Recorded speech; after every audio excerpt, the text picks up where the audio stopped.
Good morning, brothers and sisters. I was going through the news this morning, um, and you could have done this at any day here in the last several weeks, but it just seems like we got another one of these buildups, and I kind of wonder if this is, part of the birth pangs Jesus was talking about, because you never know when we're going to hit this final tipping point with Israel and its neighbors. It just seems like it builds up to a crisis moment and then it backs off. It builds up to a crisis moment and then it backs off. Well, we're building up to a crisis moment again, and we know from the word of the Lord in multiple places there is a day coming and a time coming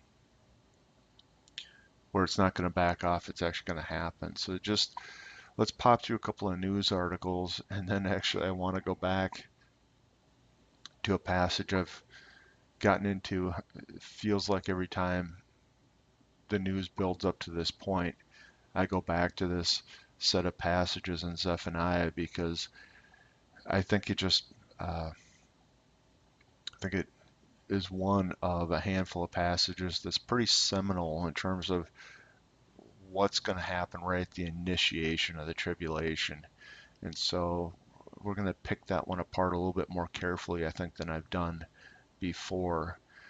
And we'll just, hopefully it edifies everybody, and that's the goal always. So I'm starting here with Ynet News. We're going to look at three of the Israeli news websites.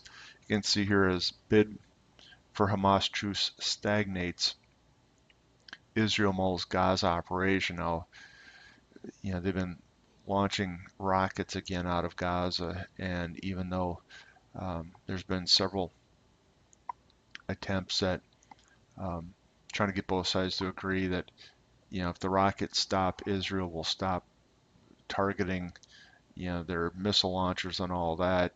Everybody could back off. But with the three Jewish boys that were murdered, and then the one Palestinian boy that was burned alive, as it appears, there's trouble not only coming out of Gaza, but in East Jerusalem, there's riots, and they've been getting out of control. And so, this place is always a powder keg, but like I say, it just seems like it's once again hit a new plateau. It's, I talked about it being a balloon that's been blown up past what you could believe it could take, and you just wonder when it's going to pop.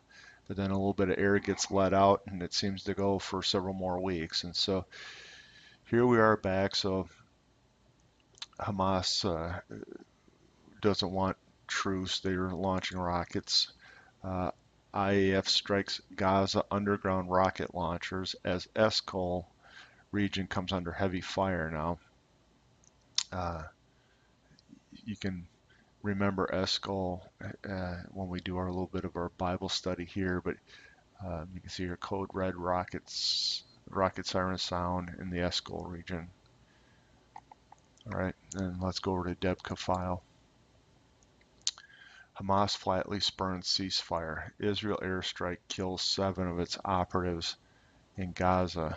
Um, there's conflicting reports. There was one report that Israel struck um, tunnels as well, and then the next morning, uh, some Palestinians in the Gaza area went in to check out their tunnels, and the tunnels collapsed on them and killed 7. So I don't know which news source here is telling the straight, but there's Palestinians dying in Gaza, and there's rockets flying out of Gaza at different areas of Israel. Let's just take a look at some of these here. Fresh Israeli Arab riots Sunday night, and that's what I was talking about out of Jerusalem on the east side. Uh, there you have a confession for a murder. Here's the rockets coming, hit Eskol. This is interesting. Israel's foreign minister breaks up basically the political alliance between Benjamin Netanyahu's uh, party and the foreign minister's party. Now, Uh, Foreign Minister, let's just click this open for a little bit of context. Avigor Lieberman is, you'd want to say, probably more hawkish than Benjamin Netanyahu currently is. Yet there was a strong alliance there when Benjamin Netanyahu was elected in particular. Um, if I remember this right, this Mr. Lieberman had been under review for a possible financial misdoings or whatever, and the minute he was acquitted of that, he was brought back into the government. So I think the relationship, at least historically, had been pretty strong between these two. But Avigor Lieberman is really upset that they haven't done a Gaza operation, which, you know, probably means moving tanks and everything right into the Gaza and clearing everything out. So that's, when I say it's tense, that's what you can see in the news. And I'm sure there's a lot of other news sources we could go to. Now, let's go down, uh, take a look here. We'll come back to the maps here. Let's go to Zephaniah 2, King James Version. Then we're going to pop around a little bit. Gather yourselves together, yea, gather together, O nation not desired. And that's Israel. Before the decree bring forth, before the day passes chaff, before the fierce anger of the Lord come upon you, before the day of the Lord's anger come upon you. So um, timing wise, we're before the day of the Lord, is what that is saying, which would be the tribulation period. Seek ye the Lord, all ye meek of the earth, which have wrought his judgment. Seek righteousness, seek meekness, that it may be ye shall be hid in the day of the Lord's anger. And I've drilled into this several times. It sure feels like a rapture foreshadowing to me, because it's the meek of all the earth, and not just Israel or the uh, Israeli people, but this is all the earth, and that they're going to be hid in the day of the Lord's anger. So to me, that's a rapture kind of a reference. For Gaza shall be forsaken, Ashkelon a desolation. They shall drive out Ashdod at the noonday, and Ekron, right? We just read that about that's where the rockets were coming. Shall be rooted up. So let's go take a look at our maps here. Let's see here. Oh, um, there we go. Let me just do this. So here's the Gaza Strip, where that Avigor Lieberman says they should be mounting an operation to go in. Here's Ashkelon, here's Ashdod, right? So here's all the towns that are being described. So the whole seacoast area is being described as, going to come under judgment here from the Lord. Okay, let's go back. Yeah, so Gaza's forsaken, Ashkelon desolation, and Ashdod would be driven out, and Ekron rooted up. And so that's the whole Gaza Strip and north of it. Woe to the inhabitants of the sea coast, nation of the Cherethites. Now, this one I drilled into a little bit more today. Notice it's a nation, and it's the Cherethites. Now, let's take a look at what I found on that little Wikipedia here. Cherethites, name given in the Hebrew Bible to one ethnic of the ethnic groups of the Levant. They say it's uncertain, but it could be a synonym for the Philistines. And so that would make a lot of sense, because he's talking about Gaza area and all, and that's where the Palestinians are. And they go through and they try and confirm that that's what it is. Now, there's some notion that it's later been used as the Cretan, but this is more consistent with the period of time that it's probably the Palestinians. And it goes through and does the comparison here. So you can look at Cherethites. Now notice it was talked about as a nation, and that's something I haven't really picked up on before. But what's the deal with the Palestinians right now? They're trying to declare themselves that they're their own nation. And how long's it been since they've been able to say something like that, right? If you go back in history. So again, it really feels like it's current day that they're talking about these Cherethites as being a nation. Um, let's just see here. Yeah, let's keep going down with our Bible study here. Okay, so woe unto the inhabitants of the seacoast, the nation of the Cherethites, and that kind of matches just exactly what we read in the verse before. The word of the Lord is against you, O Canaan. Now that's again pointing to the same land of the Philistines. And I will even destroy thee, that shall be no inhabitant. The seacoast shall be dwellings, cottages for shepherds, folds for the flocks. And the coast shall be for a remnant of the house of Judah. They shall feed thereupon in the house of Ashkelon, and shall lie down in the evening, for the Lord their God shall visit them, and turn away their captivity. I have heard the reproach of Moab, and the revilings of the children of Ammon, whereby they have reproached my people, and magnified themselves against their border. Therefore, as I live, saith the Lord of hosts, the God of Israel, surely Moab shall be as Sodom, and the children of Ammon as Gomorrah. The breeding of nettles, the salt pits, the perpetual desolation, the residue of my people shall spoil them, the remnant of my people shall possess them. Now that's very Psalm 83-ish in my mind.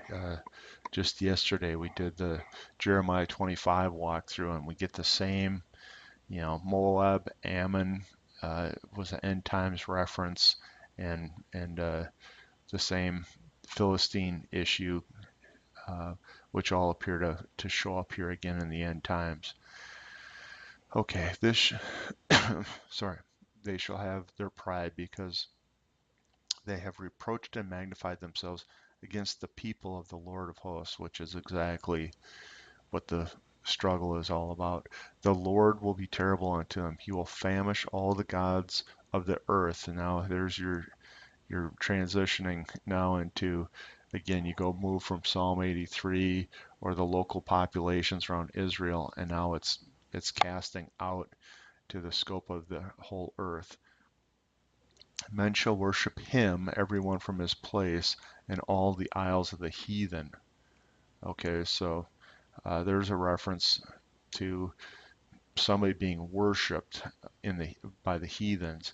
Ye Ethiopians, ye shall be slain by my sword, and he will stretch out his hand against the north, and destroy Assyria, and will make Nineveh a desolation. Now this is really curious because that's today's Iraq. It's actually in the Mosul area is Nineveh. It'll be dry like a wilderness, which it's not right now. Mosul's got a big population. And the flock shall lie down in the midst of her, and the beasts of the nation, both the cormorant and the bittern shall lodge in the upper lintels of it. Their voice shall sing in the windows. Desolation shall be in the thresholds, for he shall uncover the cedar work. This is the rejoicing of the city that dwelt carelessly, that said in her heart, I am, and there is no one beside me. How is she become a desolation, a place for beasts to lie down, and everyone that passes by shall hiss and wag his hand. Now, we're going to drill this out a little bit more, and I'm actually probably going to go backwards now. Sometimes it just plain helps to tell where you are in sort of the grand sweep timeline. So let's deal with this. This is a rejoicing city that dwelt carelessly and said in her heart, I am, and there is none beside me. So hang on. Okay, and here we are over in Revelation 18, and I'm fairly positive that this is, describing the exact same thing. So here we're talking about, Babylon, and I did that whole video on Mystery Babylon, and I'm just gonna be straight here and say Babylon is Babylon, and it's Iraq. For her sins have reached unto heaven, and God hath remembered her iniquities.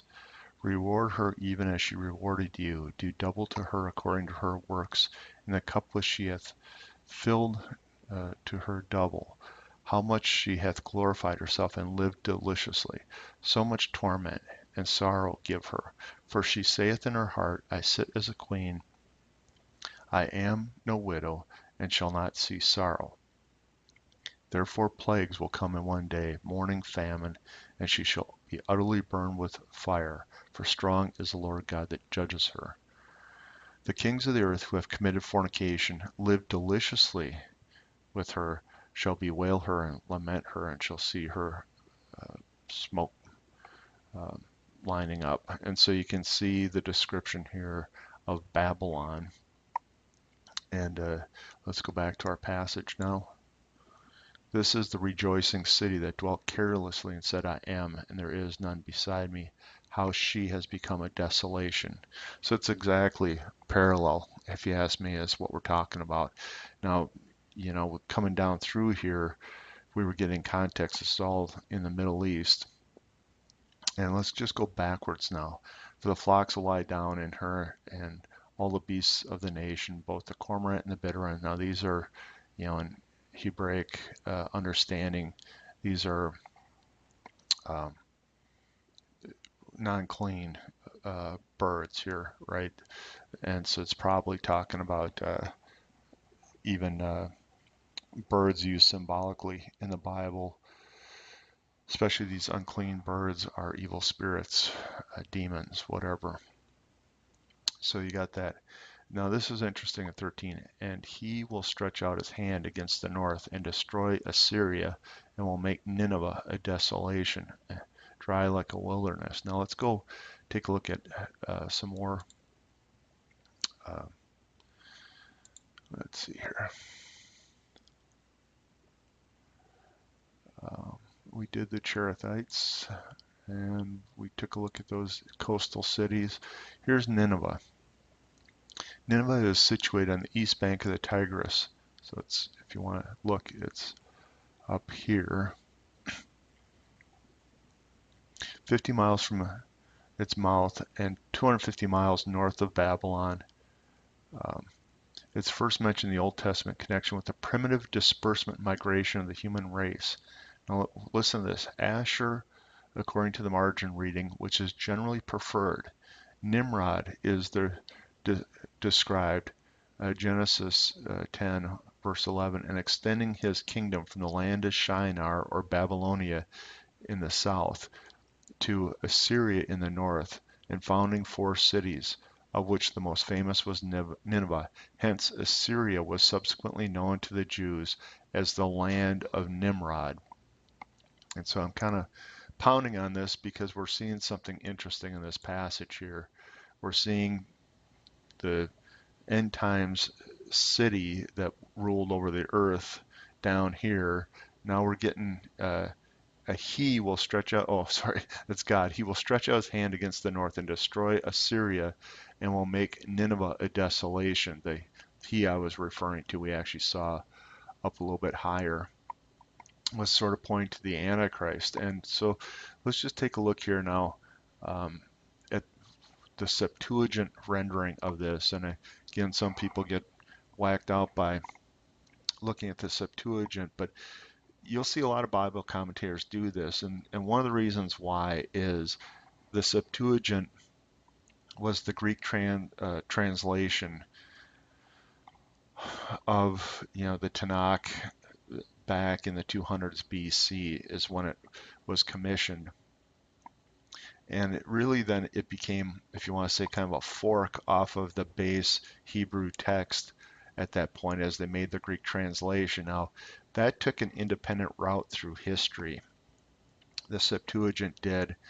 Then the Hebrew text, which, through generations of copying and use and whatever, I think it was around 900 AD, was finally, if you want to say, protected by the Masoretes, and you end up with the Masoretic text. I forget what the name of the base original text in 200 BC. There's a name for it before that fork of the Septuagint happened, but it's a good comparison to go back and look, because if there was any drifting from the original language, we might pick up something in the Septuagint that gives us a little better understanding. So I want to look at this Zephaniah 2:13, and he will stretch out his hand against the north, destroy Assyria, and will make Nineveh a desolation. So the context, we're definitely in Iraq here for this end times passage. Now let's take a look at this Brenton Septuagint translation.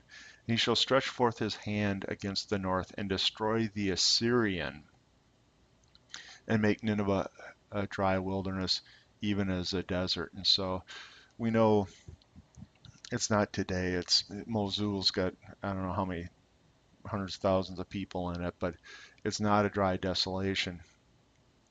And the Assyrian, we go back, and this is what we were seeing here, is probably a reference to Nimrod. We pick that up again right here. That's what the Jews knew, the land of Nimrod, this area. It's a reference to him. And so I think that's really interesting. The other one that I was having trouble parsing, sorry, let me come back, was this mention, I'm going back here now, the Ethiopians also are slain of my sword. And hang on just a sec to that. I had a hard time placing that. Ethiopia is Cush. Let's just verify that understanding here.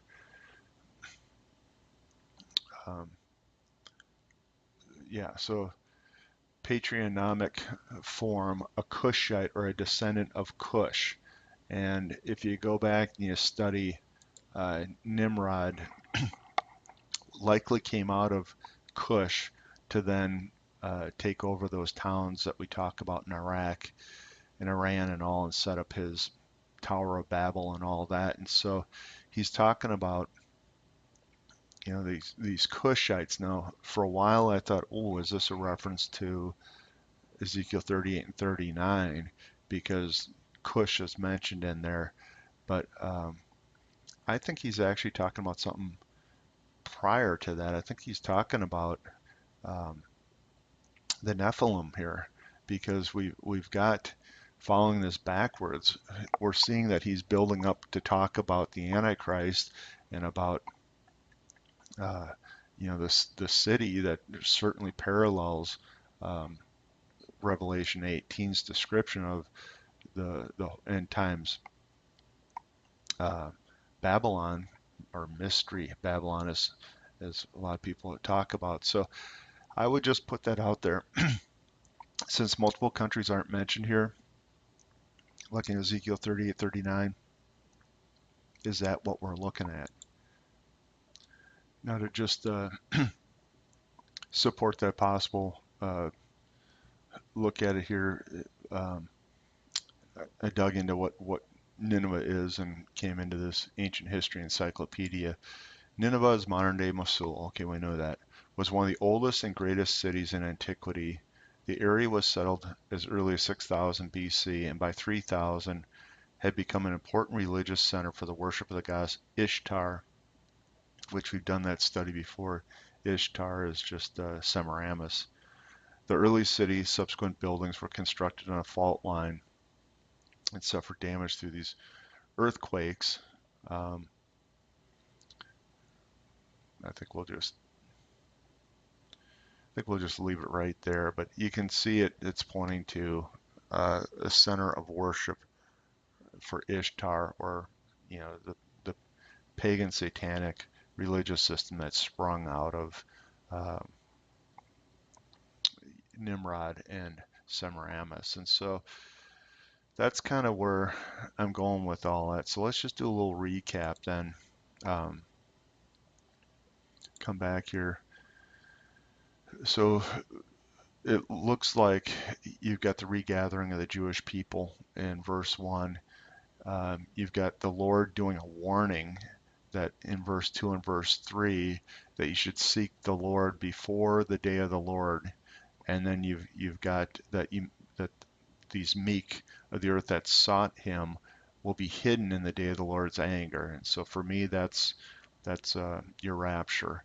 And then you've got Gaza, Ascalon, all this, Ashdod will be rooted up. And we saw that in the Psalm 83 descriptions. We saw that in Jeremiah 25 yesterday in our video. And it sure looks like once again, Avigor Lieberman is calling for an operation to clean out Gaza. You got rockets coming out of Gaza. You've got the Palestinians being called a nation, which we see right here, the nation of the Cherethites, right? Um, it's confirmed by calling it the land of Canaan, the land of the Philistines, and they're going to be destroyed, which again mirrors what we see in Psalm 83. So it comes on down then, includes Moab and Ammon, who are also in Psalm 83, and they'll be completely wiped out. And then we get down to this more difficult section, but it talks about how he will famish all the gods of the earth. So the scope broadens here, if you ask me, at this point. And so this is the judgment of the whole world. And then it's got this curious reference to the Ethiopians, which in the Hebrew is the Cushite, which is really where Nimrod was born out of. He was a Cushite. And then you get this reference right here that he'll destroy Assyria and make Nineveh a desolation. And, again, you can either say it's the land of Assyria, but if you want to come into the Septuagint, he'll destroy the Assyrian, which in the Old Testament parlance, that's really, as we saw there, Nimrod. And so when you get back to this thing, the Antichrist being paralleled with Nimrod, or even the return of Nimrod in some weird way, is what you would get from that. And then Nineveh becoming totally destroyed, which he was, identified with the city of Nineveh. And then you get here that the flocks and the beasts will feed and lodge in the desolation of this Iraqi area, which puts again Babylon or Mystery Babylon of Revelation 18 back in the land of Iraq, and probably not Rome, probably not New York. I think this passage just kind of helps confirm what we're talking about with the Antichrist being the Assyrian, and the end times desolation of the world ending with the destruction of the Assyrian or the Antichrist, like we see in Revelation, and the destruction of the great city that the Assyrian comes from, which matches again Revelation 17 and 18. So that's what I got for you today. as I probably said 4 or 5 months ago when I was into these passages, it sure seems like it could go this time, but uh, we're just going to keep chugging along here until we're taken out of the way, until we're hid. Let's put it like that. And I hope you guys have a great week.